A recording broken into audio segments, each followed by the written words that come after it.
Kalian tahu nggak anime ini? だって君弱いもん。 Atau mungkin yang ini?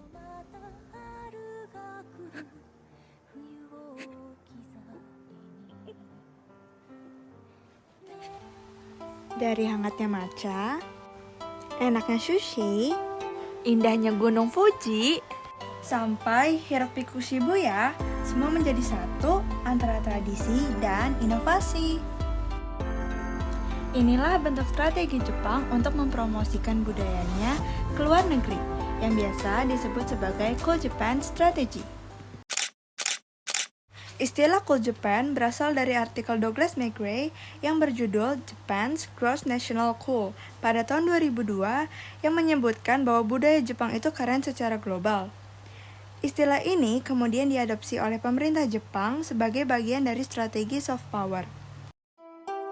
Yuk simak lebih lanjut untuk mengetahui bagaimana cara Jepang menjadikan animasi dan budaya menjadi senjata soft power-nya.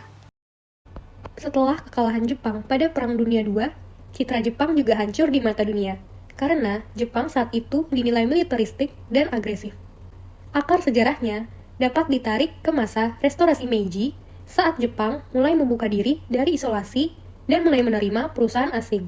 Adanya respon positif dari dunia luar membuat Jepang sadar bahwa budaya dapat menjadi alat diplomasi untuk meningkatkan citra global. Untuk itu, Jepang mulai membentuk citra baru menjadi negara yang damai dan penyebaran budaya pop menjadi senjata utamanya. Pemerintah Jepang melalui METI, Ministry of Economy, Trade and Industry, meluncurkan dana khusus Cool Japan Fund untuk membantu promosi budaya Jepang ke luar negeri. Lembaga ekspor pemerintah Jepang, JETRO atau Japan External Trade Organization, juga turut fokus melaksanakan penyebaran ke pasar global dan berkolaborasi dengan sektor swasta untuk melakukan ekspor budaya. Cool Japan disebarkan di berbagai benua seperti Amerika, Eropa, dan Asia. Di benua, khususnya di Amerika Serikat dan Amerika Latin, pengaruh Cool Japan dapat dirasakan karena banyaknya orang-orang yang menonton animasi Jepang yang didistribusikan sejak awal 2000-an, seperti Conan, Death Note, Slam Dunk. Lalu di Eropa, khususnya di Prancis, pengaruh Cool Japan juga kuat.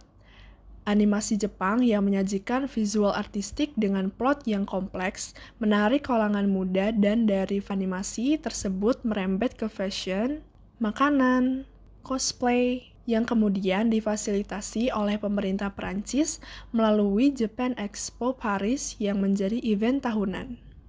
Di Asia, khususnya Asia Tenggara, seperti Indonesia, animasi Jepang sudah masuk ke televisi lokal, seperti series Doraemon yang menjadi populer untuk seluruh kalangan usia. Event Jepang, seperti Jack Japan, Matsuri, Komifuro, juga selalu ramai. Kerjasama dalam bidang musik juga dapat dilihat melalui JKT48, yang merupakan sister group dari AKB48.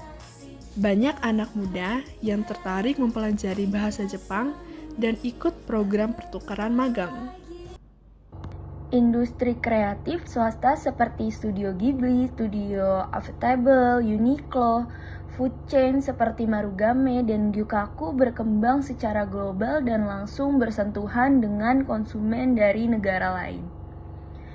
Jepang lihai membuat ekosistem yang saling terhubung. Contohnya, dari manga lalu menjadi animasi. Animasinya dapat ditonton melalui layanan streaming seperti Netflix dan Crunchyroll. Kemudian muncul action figure dan gamenya, bahkan theme park dengan restoran yang menyajikan makanan yang ada di dalam animasi yang membuat konsumen masuk dan hidup dalam budaya Jepang. Dan terciptanya ekosistem tersebut membuat Jepang berhasil mengenalkan budayanya sehingga banyak turis yang datang mengunjungi Jepang.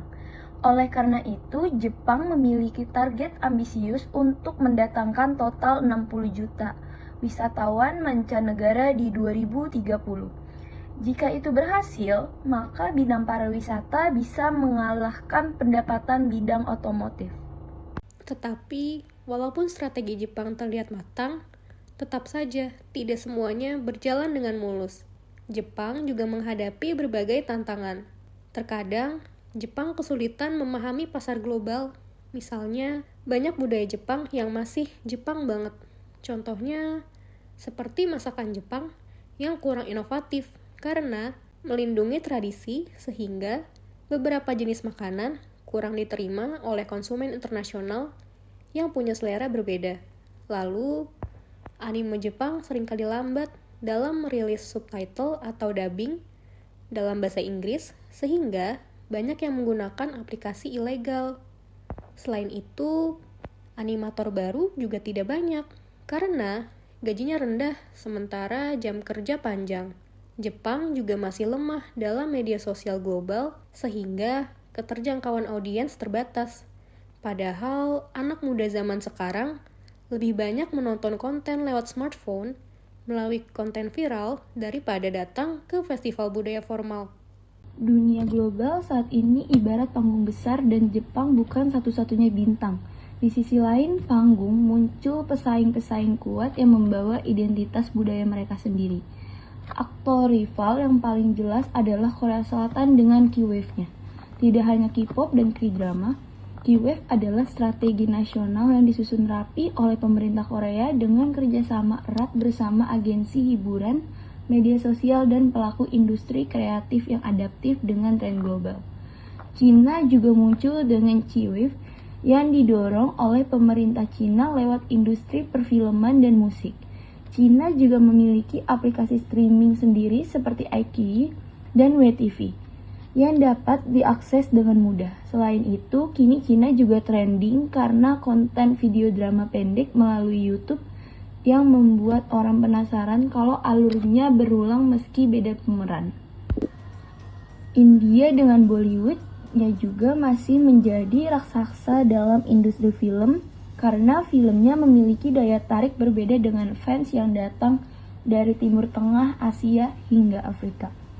Dan tentu saja Amerika dengan Hollywood-nya masih menjadi pemain lama yang kuat dengan jaringan distribusi global yang mendominasi ke mancanegara.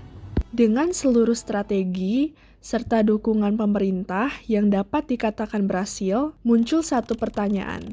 Apakah Jepang dengan strategi Cool Japan dapat mengalahkan rival-rivalnya? Jawabannya adalah, saat ini Cool Japan itu bisa bersaing.